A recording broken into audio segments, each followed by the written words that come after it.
Tere kuulama ja vaatama uut lemmikloomasarja koostöös Petsitiga. Mina olen saatejuht Kristjan Hirmu ja olen täna siin Delfi stuudios koos kahe külalisega, kellest esimeseks on Helen Suvi. Tere, Helen! Tere! Sina oled koerakasvataja ja loomaarst ja sa oled täna kaasa võtnud ka ühe toreda kaaslase. Palun tutvusta seda elukat, kes sul süles istub. No tema on Savanna, Alaska malamuut ja saab kohe 5-6-ks. Savanna, teeme selgeks, kas on poisi või tüdruku nimi? Tema on tüdruk. Ja Savannast me jõuame täna kindlasti siin Petsiti podcastis rääkida.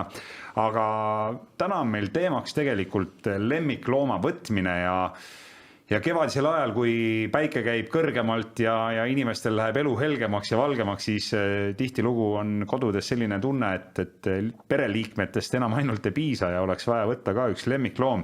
Helen, räägi kohe, kui suur ja kui tõsine otsus on üldse lemmiklooma perre võtmine? No see on väga tõsine otsus. Mina arvan, et see on sama hea kui uue lapse planeerimine. Sest see on otsus, ma arvan, üks 15 aastaks, kui me räägime nüüd näiteks koerast. No tihtilugu on teada, et kui peres on lapsi, siis lapsed on need, kes on nii-öelda selliseks käivitavaks jõuks, et nad soovivad, et perre tuleks ka mõni lemmikloom. Kui palju oskad sa öelda, tehakse üldse selliseid väga emotsionaalseid ja selliseid hetkeotsuseid, mida inimesed peavad võib-olla hiljem kahetsema ka hakkama, et on üks või teine lemmikloom perre võetud? Ja siiski veel tehakse, ja ma arvan, et üks tänane saate eesmärk ongi inimesi koolitada ja neile nii-öelda nende silmi avada selles suunas, et see ei tohiks kindlasti olla emotsiooni mõte ja see ei tohiks olla mõte, et lapsed tahavad seda lemmiklooma saada, sest tegelikult vanemad võtavad selle koera ise endale. No ma räägin oma lapsele ka kogu aeg, kes ütleb, et meil võiks mingi loom olla, et see on väga tore, aga kes siis selle looma eest hoolitsema hakkab, et tihtilugu see jääbki vist ilmselt ka lapsevanemate tööks ja kohustuseks. Ja just nii see on, sest et ütleme, et kui loom elab kas või ka, ta on tõesti 15 aastat näiteks, on ta see eluiga, aga laps on sellel kutsika võtmise ajal 10-aastane, 15-aastaselt on tal hoopis muud huvid juba, et kui ta isegi 10-aastaselt tahab selle koeraga tegeleda. Ja siis on tegelikult pere võib seista selle otsuses, et mida nüüd teha, kes selle loomaga tegeleb, et näiteks kui ema-isa on tööalaselt väga hõivatud, et mis saab siis sellest koerast? Mitte ainult koerast, aga me võime rääkida seda ka ju tegelikult kõikide teiste lemmikloomade kontekstis, et see on ikkagi väga suur vastutus, üsna suur otsus, nagu sa paralleeliga tõid, et võib-olla isegi natukene läheb sinna lapse saamise või planeerimise kanti. Räägime kõigepealt Savannast, Alaska malamuut. Tema on sinu pereliige. Ja, tema on minu pereliige. Ja kas tema võtmise otsus oli siis nii-öelda pikalt planeeritud, kuidagi koordineeritud, ratsionaalne? Räägi natukene sellest Savanna tulekuloost. Tema võtmise otsus on olnud väga pikk meie peres, sest et tegelikult ma olen sündinud, võiks öelda natukene loomahull, et mul on väiksest peale loomad väga meeldinud, aga minu vanemad ei lubanud korterisse koera võtta, sest vanemad on mõlemad maal kasvanud, vanasti ei peetud loomi korteris. Ja kui ma siis kolisin omaette elama, kui ma olin 21-aastane, siis ma võtsin 2 aastat järjest planeerisin kassivõttu. Nii et siis tuli kõigepealt kass. 1, 2, 3 aastat hiljem tuli meile esimene koer, Jack Russell. Tänaseks elab meil 3 Jack Russellit, sest me kasvatame koeri. Ja Savanna tulek võttis 2 aastat. Et kuni ma lõpuks võtsin selle julguse kokku, et me otsustasime, et jah, me tahame endale suurt koera võtta, me oleme võimelised tema eest hoolitsema, talle piisavalt tähelepanu pöörama, just sellele tõule ka, et see tõug vajab kindlasti väga palju pühendumist, nii nagu ka teised paljud tõud, aga ütleme nii, et võrreldes nüüd Jack Russelliga ma näen, et temaga on oluliselt rohkem tööd ja vaeva alguses ja see kindlasti tasub ennast ära. Aga lihtsalt, et just kas või mõeldes nendele ravikuludele ja näiteks toitmiskuludele, et siis on ikka päris suur vahe, kas sul on suur koer või sul on kas või mitu väikest koera. Ja ilmselgelt korteris sa enam kõiki neid koeri pidada ei saa, et see eeldab ka suuremat elamist, eks ju? ütleme nii, et ma ei ole päris seda meelt, et kuigi tal on nüüd väga paks karvkate ja tal on kindlasti mõnusam magada kuskil väljas, võib-olla isegi lumehanges või kuudis, aga see tõug vajab väga palju liikumist, nii nagu ka paljud teised tõud jällegi, aga ütleme, et kui ta konutab seal aianurgas, siis ta ei saa ka tegelikult seda liikumist, et see loom tuleks ikkagi viia aiast välja ja liigutada teda, et see on selles mõttes ma ütlesin, et see on nagu kahe otsaga asi, et korteris peetud loomad võivad isegi tihtipeale õnnelikumad olla, sest nendega tegeletakse rohkem. Neid viiakse välja, nad saavad erinevates kohtades käia ja avastada, et... No kes vaatavad meie podcasti, siis need näevad, et Savanna on tegelikult üsna, ühest küljest rahulik, istub sul ilusasti süles, aga teisest küljest vist tahaks juba kuhugi putkata. Sa ütlesid veel, et see võttis kõik 2 aastat aega. Mis siis nii kaua aega võttis või kus sa Savanna said üldse? Kui me olime selle otsuse teinud, et me anname võimaluse sellisele suurele toredale sõbrale, siis ma nii-öelda otsisin kõigepealt kasvatajat. Ja siis kasvataja ütles mulle, et teeme nii, palun saada mulle deposiittasu ja jääme ootele, kuni sünnib see õige koer. Sest, nii, täpsustame, kasvataja oli pärit ise kust? Itaaliast. Ahah, nii et Savanna tuleb Itaaliast. Tema tuleb Itaaliast ja tema tuleb väga pikkade juurtega on seal on väga kaua tegelikult selle aretusega. Kasvataja on tegelenud Alaska malamuutide aretusega kuskil 30 aastat juba. Aha, ja sa saad siis nii-öelda endale kutsika tellida?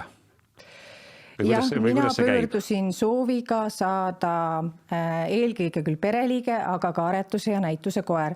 Ja vastavalt sellele kasvataja ütles, et jah, tal on kindlasti plaanis, kuna ta tegeleb väga tugevalt aretusega ja ka näitustega, et siis tal on nii show quality koeri kui siis ka perelemmikuid. Ja ta ütles, et ootame, vaatame, kuni sünnib see õige koer ja siis sa saad oma lemmiku. Aga kust inimesed üldse lemmikloomi saavad? Et kas ongi kohe sellised kasvatajad, kes kasvatavad siis kasse, koeri, kui me räägime puhastest tõuloomadest, aga kust need lemmikud tänapäeval tulevad üldse inimeste peredesse? No eks laias laastus ongi 2 varianti, kas me pöördume kasvataja poole või me pöördume varjupaika. Et tegelikult võib ka ju varjupaigast leida endale suurepärase sõbra, et ainukene asi nüüd, millele tuleks siis kindlasti mõelda, et selleks peab igal juhul valmis olema, et kui sellel koeral on mingisugune minevik, mis vajab nii-öelda rohkem tuge, et siis need inimesed peavad lihtsalt valmis olema, et selle koeraga tuleb teha rohkem tööd. No mulle kohe meenub üks vana Eesti, ma ei tea, kas ta on vanasõna või ütlusega, et vanale koerale uusi trikke ei õpeta. Et see tähendab seda, et kui inimene näiteks võtab endale varjupaigast koera, kes on juba täiskasvanud, et ta peab ise tegelikult võib-olla natukene selle koera järgi oma elu kohandama, et ta ei saa seda koera nii-öelda oma käe järgi enam koolitada. Tegelikult on see nii, et see koer lihtsalt tuleb sealt mingi ajalooga ja probleem on selles, et ka need varjupaiga töötajad, nad ei tea, mis selle koeraga on ennem juhtunud, kui ta on vanem koer, et ta ei ole näiteks seal varjupaigas sündinud kutsikas. Aga hea tahtega tegelikult väga palju koeri ja suure tööga on võimalik neid koeri jälle selles mõttes tuua nagu normaalsesse ellu tagasi, aga see tähendabki seda, et inimesed peavad endale aru andma ja teadvustama, et see võib nõuda tööd ja et see võib nõuda ka professionaalset abi.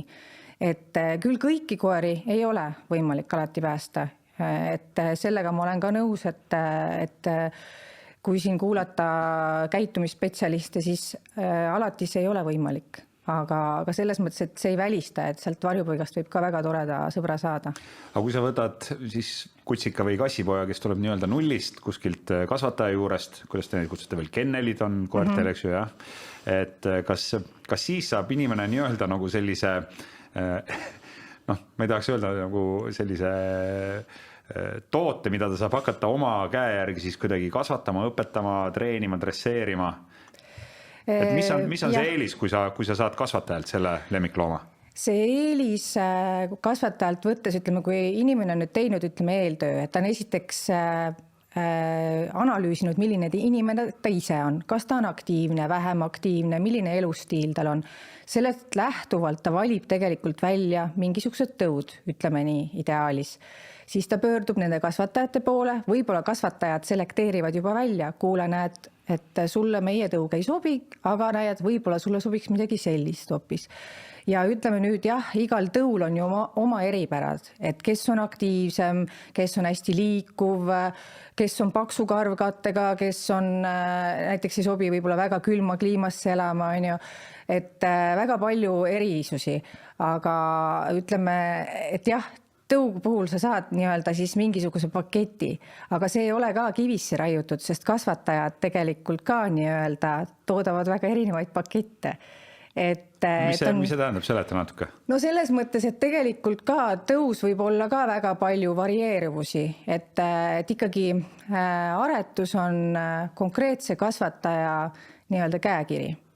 Et ise kasvatades Jack Russelleid ma näen tegelikult meil Eestiski väga erinevaid Jack Russelleid. Et täpselt nii on tegelikult, ma arvan, ka teistes tõugudes, et jah, mingisugused kindlad jooned, neil tegelikult võiksid ju kõigil ühesugused olla, aga iga kasvataja paneb oma käekirja juurde tegelikult. Millise iseloomuga näiteks koeri ta omavahel paaritab, rääkimata siis lõpuks jõudes nende välimiku juurde ja mis on veel kõige olulisem, et kindlasti terviseuuringud. Et aretuses on nõutud väga paljudel tõugudel kindlad terviseuuringud, mida me peame siis selleks mõttes täitma, et üldse me võiksime neid koeri omavahel paaritada. No nii, Savanna saab vahepeal natukene siin maiust ja tahakski võib-olla siit minna nüüd edasi järgmise vaata, et võib-olla olulisema ja suurema küsimuse juurde. Et hea küll, sa oled leidnud selle tõu endale sobiva, kas siis lemmiklooma, kassi, koera või ma ei tea, miks mitte ka näiteks mõne linnu või roomaja või kahepaikse näol välja valinud. Mis see ka kõik maksab? Sellepärast, et uue lemmiklooma eest ju küsitakse kohe ka raha. Kuidas need hinnad kujunevad? Kas on kuskil mingi hinnakiri või on see ka nii-öelda selline turukaup, et ühte ja sama tõugu looma eest võidakse küsida siis täiesti erinevat hinda? Ja kindlasti, võtame näiteks konkreetselt malamuudi, kindlasti erinevatel kasvatajatel on erinevad hinnad ja need on kindlasti ka erinevatel põhjustel põhjendatud ära, miks need nii on. Kas see on siis midagi sellist, et minu kutsikas või minu kassipoeg on paremini kasvatatud või tuleb mingite paremate kommetega kui siin võib-olla näiteks konkurendilt? Ütlemegi nii, et kindlasti kasvatajad võiksid selle üle vaidlema minna, et eks see on ka nii-öelda igaühe oma salaretsept on ju, milliseid liine ta kokku paneb, palju ta käib näituseid, kas ta teeb ainult kohustuslikud terviseuuringud, kas ta teeb midagi juurde, kus ta käib, paaritab oma koeri, võib-olla ta sõidab, jumal teab, Ameerikasse paaritama seda koerat. Kas tehakse selliseid asju ka nii, et reisitakse mööda maailma ja käiakse? Kasvatajad nii spermadoornollust kui sõidetakse ka kohale paaritama, et kasvatajad on väga palju vaeva selleks, et saada teatud kombinatsioone ja siis, kui juhtub veel nii, et see koer jääb näiteks tühjaks, et neid kutsikaid ei sünni, siis tegelikult on selle investeeringu teinud, alustades sellest, et kui ta endale selle koera kunagi tõi ja hakkas teda kasvatama, koolitama, toitma, kõike seda tegema, et jõuda veel üldse sinna, et see koer siis on aretus vanuses, terviseuuringud sinna juurde ja siis ta sõidab veel, ütleme, siin Ameerikasse ja ongi nii, et... No ma tahaks öelda, et...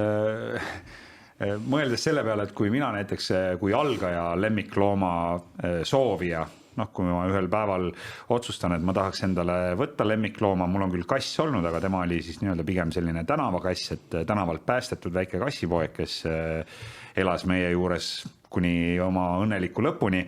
Et kui ma tahaks nüüd mingit tõu looma võtta, koera, kassi, ma ei tea, keda iganes, ma peaks ennast kõigepealt nagu korralikult harima, et üldse mille eest ma maksan, kui palju ma saan, et see tundub nagu üsna selline peen teadus olevat.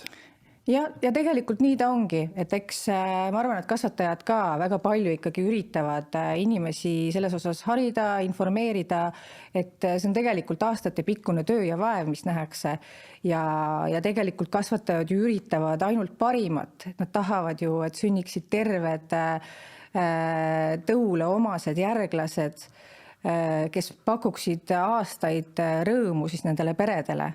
Et olles siis kas lihtsalt pere nii-öelda lemmikud või olles siis ka näituse koerad või sportkoerad või milleks iganes. Ühesõnaga ikkagi sa pead kõigepealt tegema siis nii-öelda enda jaoks asjad selgeks, et keda sa tahad oma perre. Tahad sa sportkoera või näituse kassi või ega vist teiste lemmikutega võib-olla väga palju rohkem sellist nii-öelda praktilist tegevust ei ole, et kilpkonnade või ma ei tea, papagoidega keegi ei käi ilmselt kuskil näitusel või käiakse?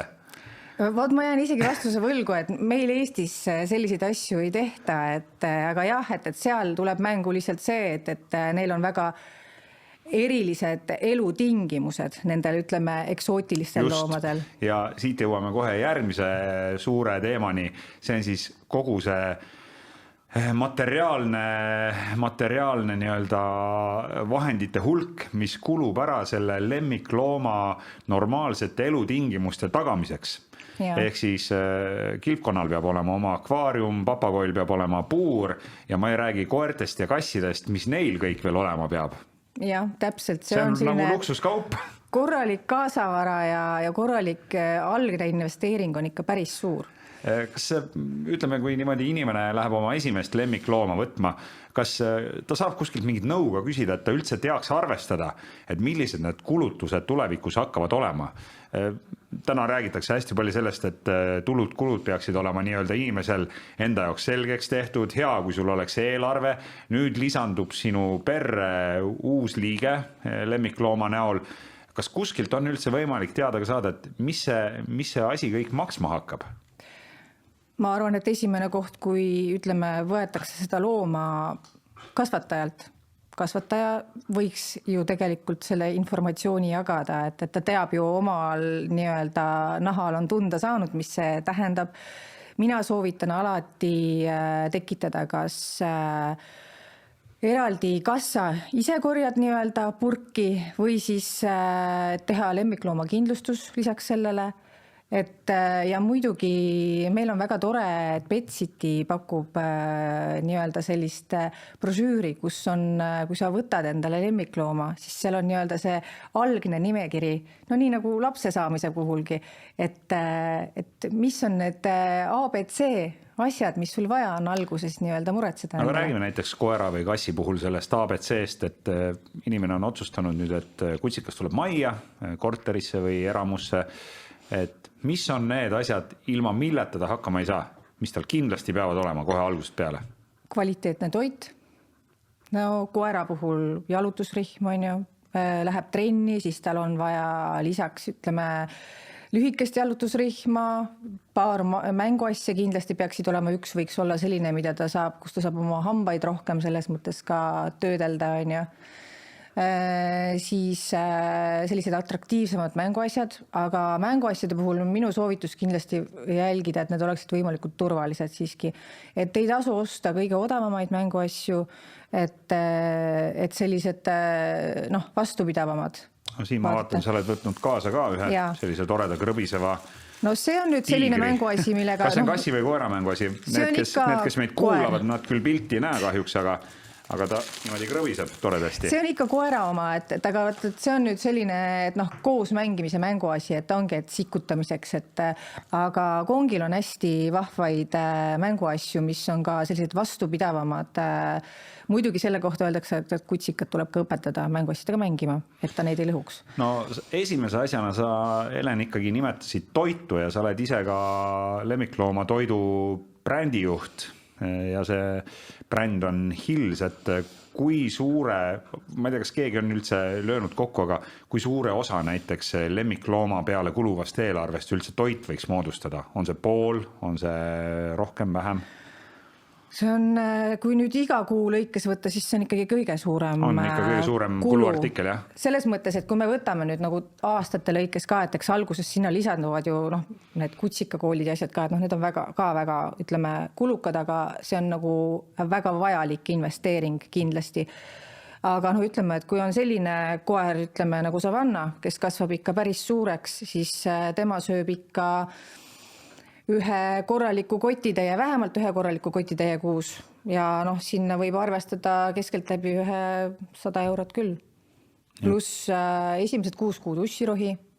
Ta käib ju alguses need vaktsineerimiskuurid vaja kõik kätte saada. Nii et ikkagi toit ja siis loomaarsti juures käimine, et need on ühed sellised päris olulised kulud, millega tuleb arvestada. Ja. Just, et loomaarsti juures käimise kulud, mis on ka, et eks see koeravõtt on ka nagu meesterahvad ütlevad, et nagu tead, auto ost on selline õnneasi, sa kunagi ei tea, millise auto sa saad. Sa saad võib-olla auto, millega sa ei käi kunagi praktiliselt paranduses, aga sa võid ka saada auto, millega sa käid iga kuu paranduses.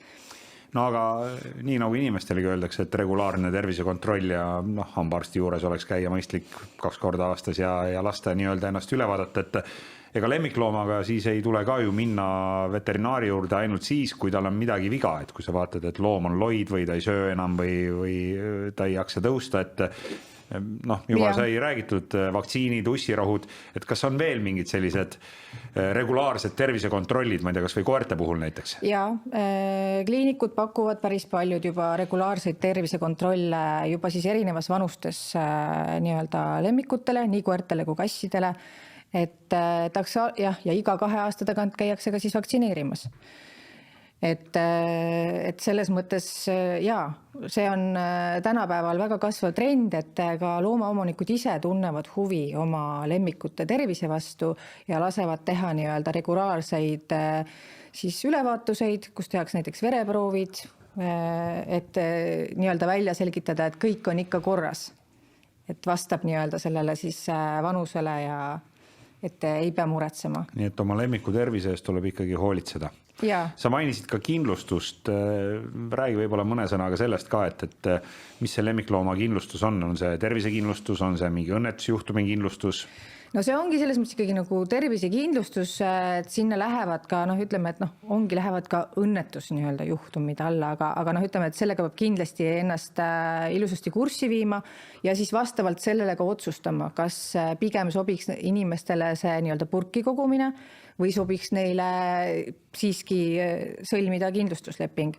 Sellepärast, et ütleme nii, et tõesti lemmikloomad on väga erinevad ja mõne loomaga juhtub väga palju äppardusi ja sellisel juhul on see päris hea, kui on nagu kindlustunne selja taga, et ma saan oma lemmikut aidata. Räägime veel võib-olla natukene nendest praktilistest asjadest, mis lemmikloomaga kaasa tulevad. Kas inimene peab kuidagi oma kodu ka sisustama? Kõik ju me teame seda, et kui laps tuleb majja, siis sa võid lapsele ju osta lõputult erinevat mööblit, mänguasju, tarvikuid, aedikuid, monitore, söögitoole, mööblit, nõusid. Kas lemmikloomade puhul on see pilt enam-vähem sama laia? No mina olen selles mõttes soovitanud ka oma kutsikomanikele, kui kutsikas tuleb majja, tehke palun oma elamine koera kindlaks. See tähendab, et juhtmed pannakse kõik ilusasti ära.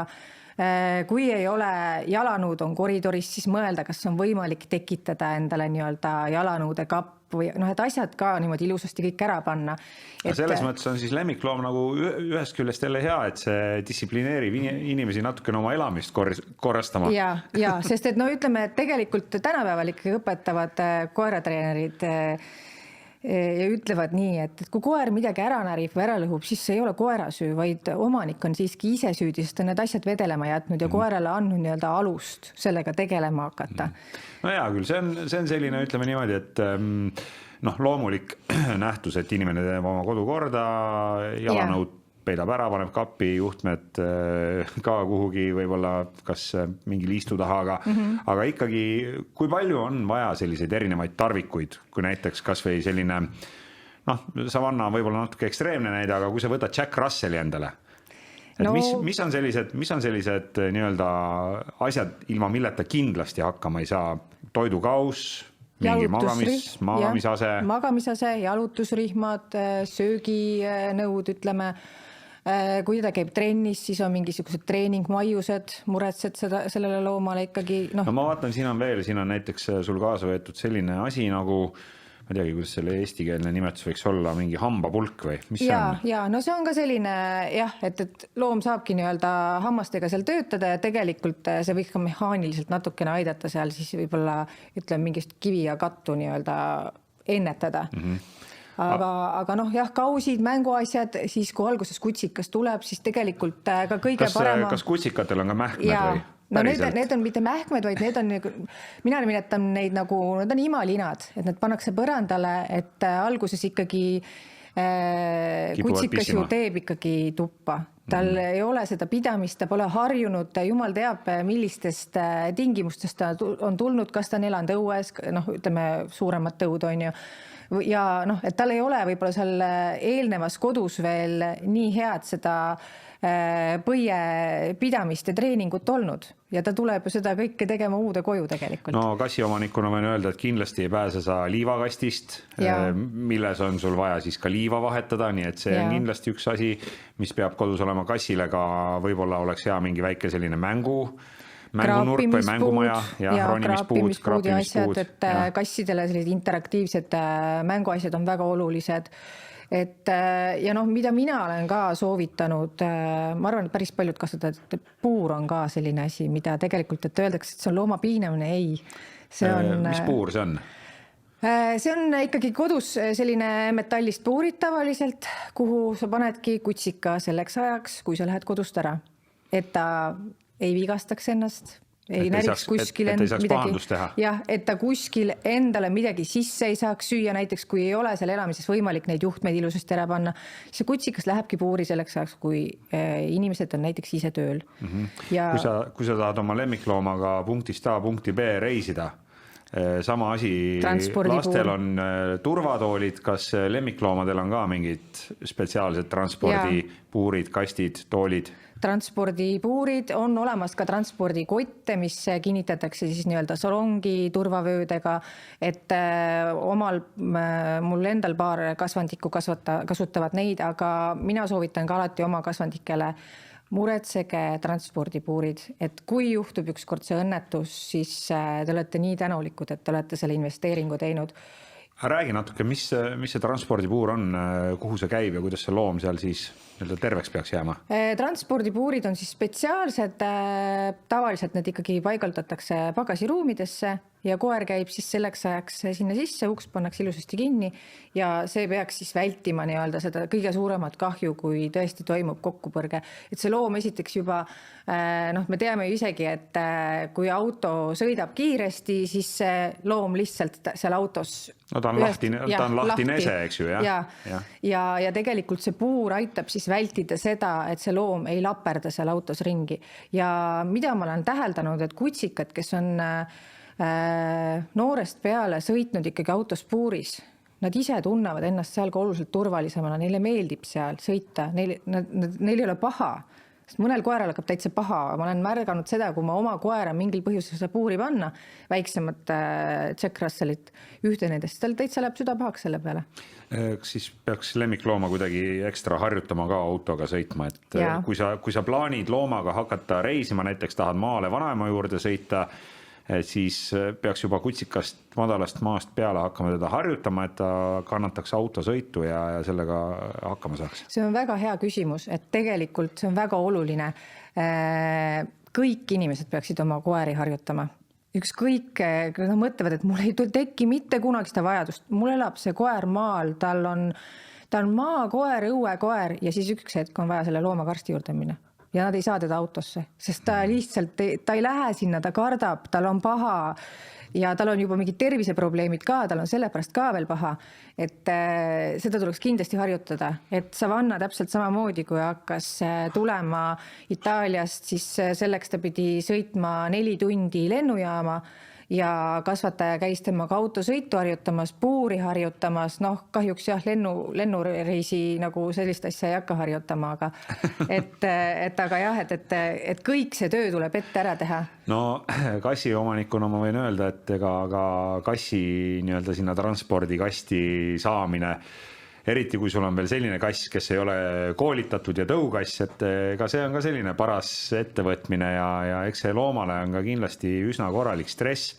Aga räägime koolitamisest ka, sellepärast, et hea küll, autosõidu harjutamine ja kodustes majapidamises hakkama saamine, kõik see, sellele lisandub ka ju veel lemmiklooma, eriti siis koera koolitamine, kutsikakoolid, koerakoolid. Kui oluline, kui tähtis, kui vajalik see on? Ma tean, siin inimesed jagunevad 2 lehte. Ühed, kes ütlevad, et see on lihtsalt selline nii-öelda suur äri ja raha tegemine ja teised ütlevad, et ilma selleta ei saa hakkama. See on väga-väga oluline.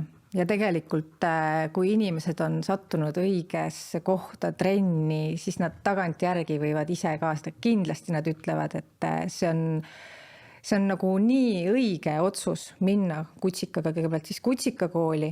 See on nii mitmel põhjusel oluline, et tegelikult minnakse sinna kooli, sellepärast, et see inimene saaks need oskused, aga ka kutsikas sotsialiseerub seal. Inimene saaks siis oskused, millised? Oma koera nii-öelda elus juhtida ja õppida ja kuidas temaga hakkama saada, et kui tal tekib mingisugune raskus, et näiteks, et koer, kui sa lased ta väljas rihmast lahti, ta ei ole kontaktne, ta ei tule sulle juurde. Siis treener näeb seal trennis kohe ära, et mis on see probleem, miks ei saa nii-öelda omanik ja koer kontakti ja väga oluline näiteks sotsialiseerimine. Kutsikas, eriti nendel inimestel, kes võib-olla elavad ka kuskil maal täiesti, see koer ei puutu teiste koertega kokku ja siis ta läheb ükskord linna, vaatab, issand jumal, mingi suur must asi, see peaks koer olema või? Et nad ju tegelikult sealt koolis näevad teisi, suure tõenäosusega hoopis teistsuguseid koeri, kui nad ise on ja nii-öelda harjuvad sellega. Ja rääkimata siis igasugused muud trennid, et hiljem siis jätkutrennid täiskasvanud koertele, näiteks koertega, kellega on võib-olla keeruline, neid on raske näiteks rihmas jalutada. Et siis treener suunab selles osas. Ja näiteks näitusetrennid, kui inimene on otsustanud, et ta tahab näitusele minna. Ja muidugi tänapäeval on igasuguseid vahvaid spordi selles mõttes võimalusi, alustades agilitist ja lõpetades näiteks ka kuulekustega, et tänapäeval on väga ägedaid võimalusi juba loodud, et oma lemmikuga nii-öelda koos rõõmsalt tegelikult aega võtta. See on tegelikult väga fun lõppkokkuvõttes. See on ka siis nii-öelda koera omaniku jaoks selline vaba aja veetmisvorm. Ja, see on kvaliteetaeg oma koeraga. Tegelikult. No Savanna on sul siin nüüd nihelend juba umbes mitukümmend minutit süles, aga millises koolis või trennis või tuuningus sa temaga käinud oled? Tema käib hetkel, me oleme näitusetrenniga alustanud ja ka kutsikakooliga ja ma olen väga rahul, sest et tegelikult ma olen ka oma eelnevate koertega kutsikakoolis käinud, aga seekord varasemalt me elasime Tartus ja täna nüüd me elame siin Tallinnas juba 7 aastat, oli vaja siin leida siis endale nüüd ka nii-öelda kool, kuhu minna ja ma olen väga rahul juba esimesed 2 tundi on olnud ja tegelikult ma olen ju koerandusega tegelenud 11 aastat ja ka mul on õppida. Ja iga koeraga tegelikult, uue koeraga, kelle sa võtad, ta on ju jälle omamoodi. Nii et täpselt nii. Kas oskad öelda, kas kassidega ka näiteks koolis käiakse? Meil on tegelikult täitsa Tallinnas, ma tean, et on olemas üks inimene, kes pakub ka kassidele sellist varianti. Et minu arust on jah, et kassituhad täitsa olemas juba. Et see on kiirelt arenev nii-öelda valdkond, aga järjest rohkem pööratakse ka sellele tähelepanu, sest tegelikult kassid vajavad täpselt samamoodi tähelepanu. Ja neid võib-olla küll ei ole nii kerge dresseerida ja õpetada kui koeri, aga kindlasti on see võimalik mingil määral. Jaa, eks kasside käitumisspetsialistid oskavad sellest paremini rääkida, aga eks kassid on tegelikult väga sotsiaalsed loomad ja nad on väga targad loomad. et eks neile tuleb lihtsalt omamoodi läheneda ja arvestada nii-öelda nende vajaduste ja eripäradega. No kuidas Savanna siis õpilasena on ta andekas? Kusjuures õnneks ta on andekas. Ta on väga toidule orienteeritud ja väga selles mõttes tegelikult kontaktne, et mul on olnud kunagi emal malamuut ja temaga trennis käies ei olnud kuidagi nii lihtne, sellepärast et tema vaatas ainult mööduvaid laste kärusid ja kui kuulis kiirabi sireene, siis tal oli sellest täiesti ükskõik, mis mina seal rihma otsas rääkisin. Aga nagu ma ütlengi, et eks see kool ongi selle jaoks oluline, et siis treener jälgib seal, et mis on täpselt see sinu vajadus, kuidas saavutada nii-öelda see kõige ideaalsem kontakt ja koostöö oma koeraga. Toidule orienteeritud, siis see tähendab seda, et maiuse eest on ta nõus nagu tegema kõike või? Jah, et põhimõtteliselt küll. No praegu sa ka üritad siin teda meie intervjuu käigus nii-öelda ohjes hoida ja vaatame, et natukene on veel neid maiuseid siin järgi jäänud, et saame Helen sinuga rääkida. No päris palju erinevaid aspekte, millega peab inimene arvestama, kui ta ei ole varem lemmiklooma omanud, iseäranis koeri. Mulle tundub, et koera puhul on neid kulusid ikka väga palju, et võib-olla kilpkonna või mao või ka akvaariumi kalade puhul nii palju neid väljaminekuid ei ole. Tead, tegelikult see on ka nii ja naa, ma ütlen, et eks need lisatarvikud ja asjad, kõik need akvaariumid ja asjad, need on väga kallid. Ja eks seal on jälle see, et see hooldus, et hoida puhtana näiteks kalade puhul, mulle väga meeldib, väga ilusad on need akvaariumid, aga ma olen selleks liiga laisk inimene. Ma kardan, et nende eest hoolitseda, et nad on täpselt samamoodi loomad, kes vajavad ju väga täpset hooldust, toitmine, ma kujutan ette juba oma, et kõik see taimede hooldus seal, et sa hoiaksid seal keskkonna õige, et sa õiged kalad sinna kokku laseksid, et see on kõik jälle oma, et sa pead teadma neid asju või tänapäeval õnneks ma olen täheldanud, et Facebookis on väga toredaid gruppe, kus jagatakse juba väga nii-öelda adekvaatset infot selle kohta, et mida siis teha, kui tahetakse endale selliseid lemmikuid võtta? Oskad sa veel nimetada, ma ei tea, Eestis äkki su enda tutvusringkonnas, et keda üldse inimesed veel endale koju lemmikuks võtavad? Mingid selliseid, võib-olla natukene eksootilisemaid näiteid tuua? No võetaksegi ikkagi roomajaid, ütleme kekosid, madusid on ju, täiesti minu jaoks, ma armastan ikka karvaseid loomi. Ja igasugused linnud, peetakse ka ju putukaid tänapäeval selles mõttes lemmikloomadena, et võimalust on väga palju. Ma olen kuulnud, et vahepeal vist oli üks trendiloom, oli tuhkur näiteks. Ja. Igasugused rotid, hiired, närilised. Kas siga ka keegi peab Eestis lemmikloomana? Ja, neid minisigasid ka peetakse, et jällegi, et tuleks kindlasti läbi mõelda see sea võtmise puhul ka, et eks ta on, ütleme, sellise väikse koera mõõtu on ju, ja vajab kindlasti hoolt, seal peab ka täpselt teadma, kuidas seda looma toita, millised on tema erivajadused, et kuidas see siis kõik kodus läbi mängitakse, et selle loomavajadused saaksid täidetud. Lihtsalt huvi pärast küsin, et kui inimene plaanib endale koju võtta, siis lemmikloomana sea, neid on ka vist seal täitsa mingeid erinevaid tõuge, et kas Pet Cities on temale ka siis nii-öelda kõik olemas? Toidud, mingid tarvikud? Ma arvan, et meil võiks olla küll midagi algupärast juba olemas ka, et toitude osas, ja meil on olemas Pet Cities eksootiliste loomadega tegelev loomaarst, kelle poole saaks siis kindlasti võib-olla konsultatsioonile pöörduda, et kuidas tõesti siis sellise looma nii-öelda vajadusi täita. Nii et ei tasu karta, kui on ka natukene sellised eksootilisemad soovid.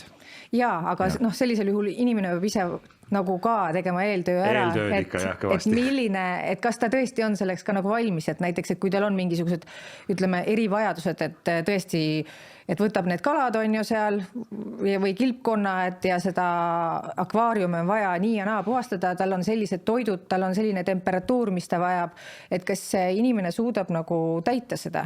Veel üks nüanss, millest tegelikult ma arvan, et võib-olla äkki nii palju ei räägita, aga mis puudutab just kasse ja koeri, inimestel on tihti ka loomade vastu allergiad. Jaa. kassiallergia, no mu enda lapse puhul lõi see välja, kui laps sündis. Mingil hetkel me saime aru, et tema ja kass enam kokku ei sobinud ja kass pidi minema siis vanaema juurde elama. Et kui palju inimene peaks selles osas tegema võib-olla natukene ka enne mingit taustauuringut? Jaa, see on väga hea küsimus jällegi, et mina olen kahjuks selle ka oma elus läbi teinud, et mina lapsepõlves sain lõpuks endale merisea.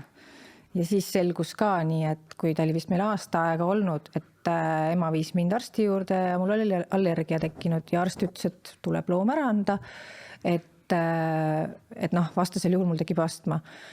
Et seda ikka tuleb ette? Ja seda tuleb ette ja tegelikult kui on allergilised nii-öelda lapsed peres või ükskõik milline pereliige, siis tasuks tegelikult ikkagi eelnev nii-öelda kodutöö teha, sest hullem on see, kui see selgub pärast. Siis tasuks võib-olla ka võtta ette see teekond, et vaadata rohkem nende tõugude poole, mis on nii-öelda soodsamad nendele inimestele, sobilikumad, kellel on, ütleme, soodumus allergiatele. Et tänapäeval on ju ütleme nii-öelda neid karvutuid kasse, mis ei tähenda ka muidugi, et tegelikult, et 100% seal ei teki võib-olla mingeid reaktsioone ja on ka koeratõuge, ütleme siis karmikarvalised tõud, näiteks Jack Russellid, karmikarvalised teatud allergikutele nad sobivad. No nii, Savanna on juba üsna endast väljas, aga jah, et see ilmselt oleks kindlasti kasulikum siis nii-öelda enne ka läbi mõelda ja välja selgitada kui see, et lemmik on juba majapidamises ja siis tuleb temast lihtsalt loobuda, et see ei ole kindlasti lihtne otsus. Mis on ka, mida ma olen kahjuks, millega ma olen kokku puutunud, et kui mõnele kasvatajale on tulnud palve, et ongi täiesti allergiline inimene, soovib võtta koera ja sa ei ole sealt seda koera saanud, siis õnneks on see nii-öelda info levinud kasvatajate seas, et paraku ma ütlen ikkagi inimestele, et ärge tehke selliseid asju, et see kutsikas, kes teile tuleb või see ükskõik mis loom, ütleme ka kassipoeg, et kui ta siis lõpuks, see läheb nii hulluks see olukord seal, et peate ta ära andma, et see on sellele loomale ka ju tegelikult uus start, ta peab kuskil siis uuesti alustama ja see ei pruugi ka tema jaoks nii lihtne olla, et sellepärast ongi, et need otsused peavad olema tõesti väga hästi läbimõeldud. Kui see on hästi läbimõeldud, siis lõppkokkuvõttes sest tuleb parem tulem lihtsalt. Tulemus on hea ja toimub siis selline pikk ja tore kooselu. No me võiksime siin lemmikloomaga seotud teemadest rääkida veel, sellepärast, et sa juba mainisid, et on vaja kalade ja roomajate järelt koristada ja akvaariumid korda teha. Lihtsalt hästi kiirelt küsin, kuidas koerte järelt koristamine on ja mitu korda aastasse kodus remonti pead tegema? Kui mina ütlen ausalt, siis mul on tänase hetke seisuga ka 5- ja 7-aastane laps kodus ja nemad suudavad oluliselt rohkem määrida ja lõhkuda, kui on suutnud minu 4 koera. Hästi koolitatud koera. Jah, et Russellid ei ole mul midagi ära lõhkunud ja õnneks ei ole ka Savanna mitte midagi tänasel hetkel selles mõttes ära suutnud lõhkuda. Ja ega nii-öelda, sest tegelikult see on ka jällegi, et koertega tuleb tegeleda, et see on tõesti nii, et kui sa ise tekitad ja lood selle pinnase, et sa jätad oma asjad vedelema, siis kui koer lõhub need asjad ära, siis see on sinu enda nii-öelda süü. Ja ütleme seda, et tõesti muidugi, et kui on väga suured koerad ja neil on väga tugevad pikad küüned, et siis jah, eks need põrandad võivad seal kannatada saada, aga see on ka jälle asi, millega võib-olla see omanik peaks siis eelnevalt arvestama, et kui ta võtab endale selle looma, et ta paneb sinna näiteks vaibad maha, ta peab koeral korra nädalas küüsi lõikama. Lõpuks on see ju ka kõigest ainult põrand. Jaa, aga ütleme nii, et on ka väga palju loomaomanikke, kes selle tõttu oma loomi ära annavad. Nad tagant järgi ikkagi avastavad, et issand jumal, et see loom on minu kodu nii-öelda natukene kujundanud. Mulle ei meeldi see. Et näiteks, et see loom ajab karva, ta on mu põrandad ära kriipinud ja tegelikult, et neil nii-öelda omavahel see suhe tänu sellele kannatab, sest see omanik, ta ei ole rahul. Ja võib-olla sealt tulebki välja siis see, et see, omanik ei oleks pidanud võib-olla koera võtma, vaid olekski pidanud võib-olla kalad võtma ja seda akvaariumit puhastama. Sest kalad ei oleks kindlasti tema põrandat ära rikkunud äärmisel juhul, kui akvaarium katki läheb ja vesi põrandale voolab. No suur tänu sulle, Helen, sinuga võiks siin veel pikalt rääkida, aga mulle tundub, et me peaksime eelkõige Savannale puhkust andma, ta on ka väga vaprasti vastu pidanud. Pet Cityst leiab siis lemmiklooma omanik endale kõik vajaliku, aastooni saab nõu, saab ka veterinaaralast nõu, eks ju? Jaa. Saab ka toitumisalast nõu tänasel hetkel, meil on erinevaid trenne, mida pakuvad siis seal treenerid, et... Kas Pet Citysse võib minna koha peale natuke konsulteerida ka, et ma tahaks võtta endal lemmiklooma, ma veel päris täpselt ei tea, aidake, andke nõu, pakkuge välja mingeid variante? Võt ma ei tea, kas nüüd päris sellist nõu, aga ütleme, et selles mõttes, et ma arvan, et see podcast võiks juba väga palju aidata edasi ja selles mõttes, et...